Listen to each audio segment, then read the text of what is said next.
мой Стив. Стив? Стив. Просто Стив. Все, вы?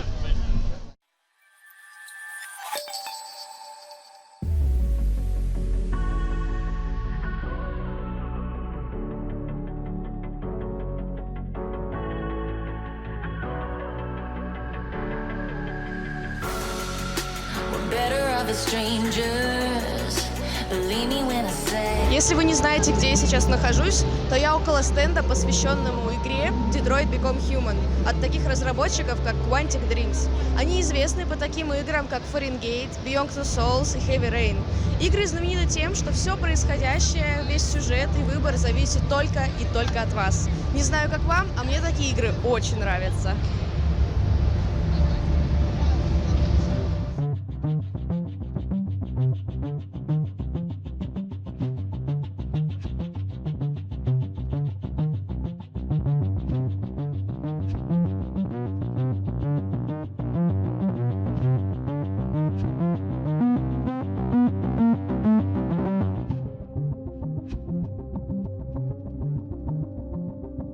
А сейчас вместе с лейтенантом Андерсоном я пойду на место преступления.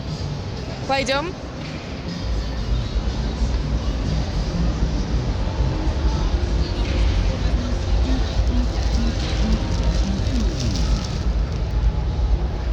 Ух.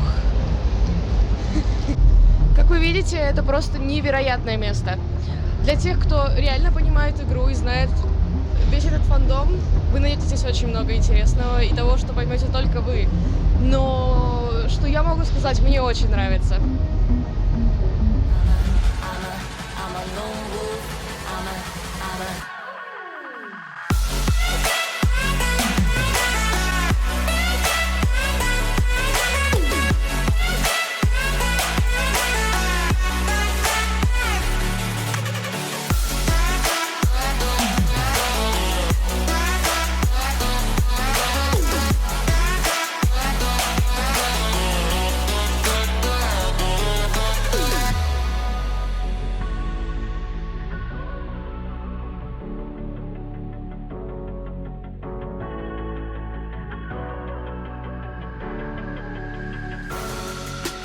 Creeping through the shadows and the corners of your mind. I go where the wind blows. I run but I don't hide. I hear the call of the wild, whispering the name. No, I can't be tamed. My heart belongs to the night.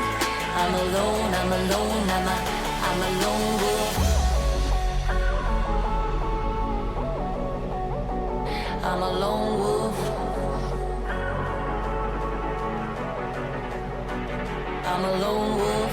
I'm a lone wolf. I'm a lone wolf.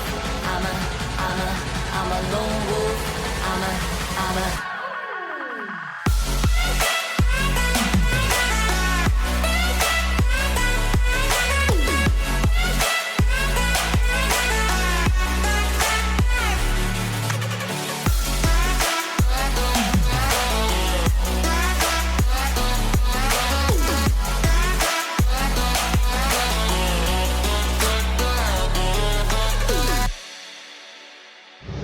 Всем здравствуйте, приятно видеть вас на Старконе.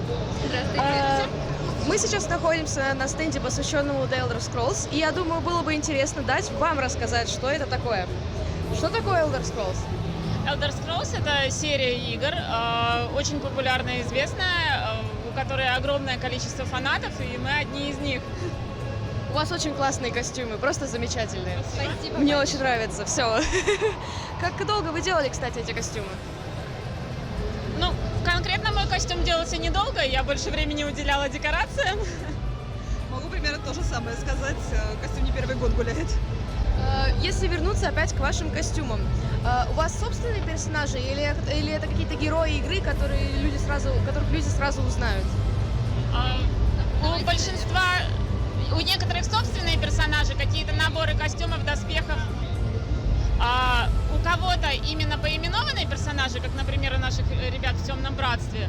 У меня, например, сет средней брони именно СТСО, в стиле кадшетов.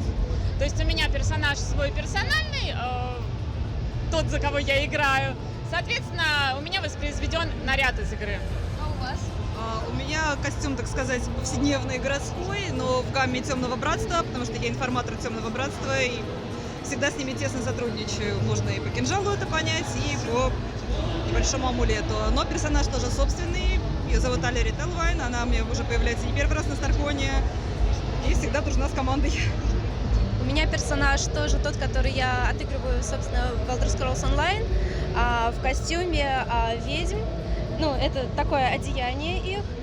Но на стенде я являюсь агентом под прикрытие, как раз находясь в образе бандитки, но в то же время я работаю на Альмерский Доминион. И на этом завязаны, собственно, часть наших квестов. Как же его костюм? У меня костюм тоже вот сет из TES Online, Ebon Shadow, Бонитовая тень. Персонаж просто Данвер, ну как бы не поименованный свой персонаж. Очень интересно, правда. Хорошо, спасибо большое. Здравствуйте. Спасибо большое, мы узнали очень много нового, и я надеюсь, всем понравилось. И желаю вам всего хорошего на Старконе. Это последний день, так что веселитесь. Спасибо на вам большое. Спасибо большое. Спасибо. Декорации прекрасные, костюмы прекрасные. Спасибо.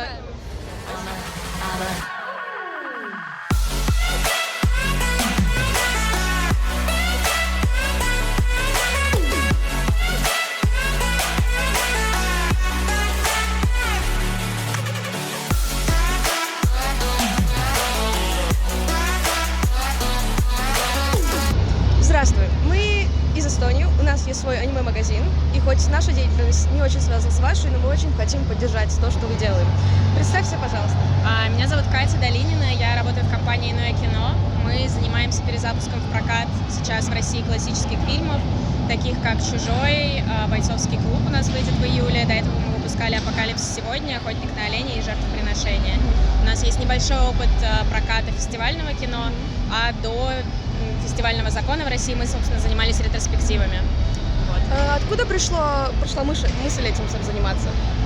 Непосредственно перезапуском классики в прокат мы начали заниматься из-за нового закона, который ограничил нашу прошлую деятельность именно ретроспективную. Вообще мы в нескольких городах России, в крупных, в Москве, Петербурге, Новосибирске, Екатеринбурге делали однократные показы там, по неделе, по одному показу каких-то классных фильмов, Финчера, еще кого-нибудь.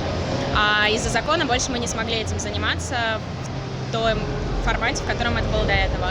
Поэтому стали искать варианты, что мы можем делать дальше, и подумали, что надо, если сохранять компанию, идти ва-банк, рисковать, и решили попробовать заняться именно полноценным прокатом. И то, как прошел «Чужой», показало нам, что к этому есть интерес, и так можно работать, и мы так вот потихоньку пытаемся вставать на ноги именно в этом поприще. Но новым кино мы тоже немножко занимаемся, именно фестивальным, артхаусным. Не страшно?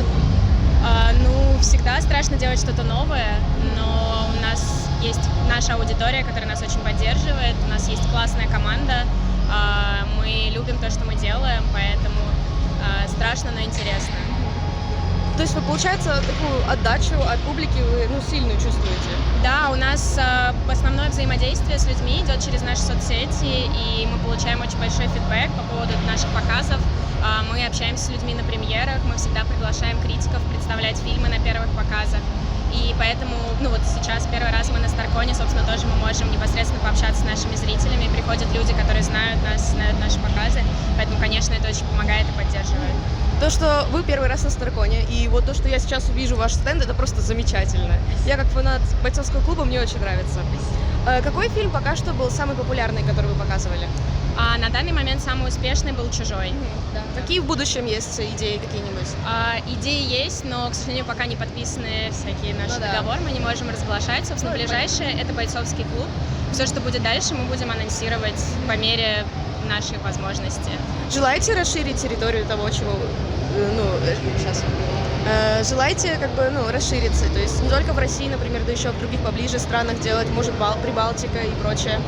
На данный момент для нас основной процесс расширения идет внутри России, потому что так как мы работали только в крупных городах, договориться с маленькими кинотеатрами в каких-то отдаленных, провинциальных было довольно сложно и новый для нас формат. Плюс кинотеатры боялись брать эти фильмы, считая, что никто на них не пойдет. И для нас это большой, медленный процесс как привлечь именно кинотеатры к тому, чтобы показывать такое кино.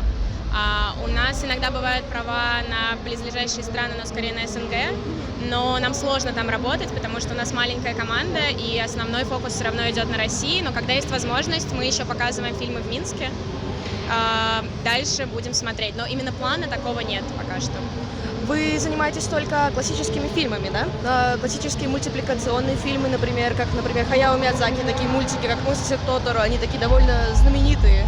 Да, их показывают в России, вот недавно, по-моему, «Принцессу Мононоке» запустили, но этим занимаемся не мы любим и с большим уважением относимся ко всему этому, но на данный момент это не входит в нашу сферу интересов.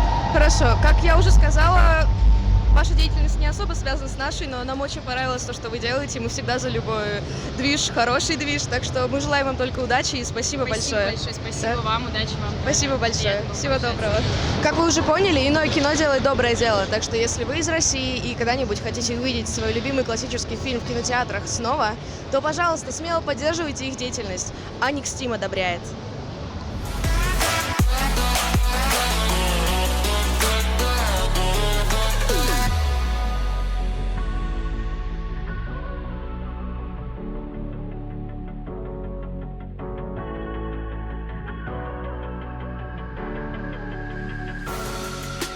Creeping through the shadows and the corners of your mind.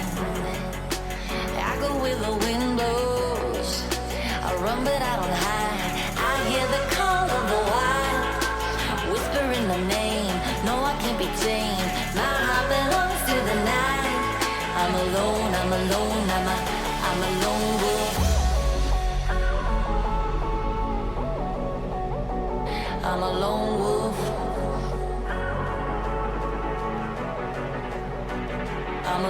Ну что, Россия, Санкт-Петербург, здание Экспофорум, вечер 30 июня.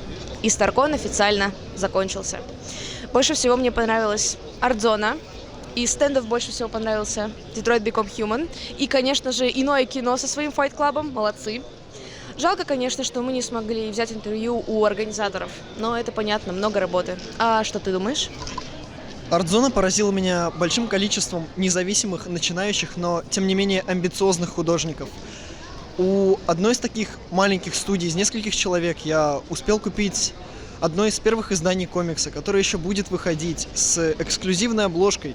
Мне даже дали плакат и сделали фото на память. У какой-то другой студии я купил несколько открыток на рейв-тематику. Парень рисует их самостоятельно и даже не употребляет галлюциногенных наркотиков. Что касательно магазинов, их было много, и разнообразие товаров поражает. Косплей-конкурс оставил меня со смешанными чувствами, ведь были как и совсем нелепые номера, так и те, от которых сердце готово было вырваться из груди. Спасибо вам большое, что вы были с нами на этом маленьком путешествии. А мы устали, и нам пора домой. Да. Пока.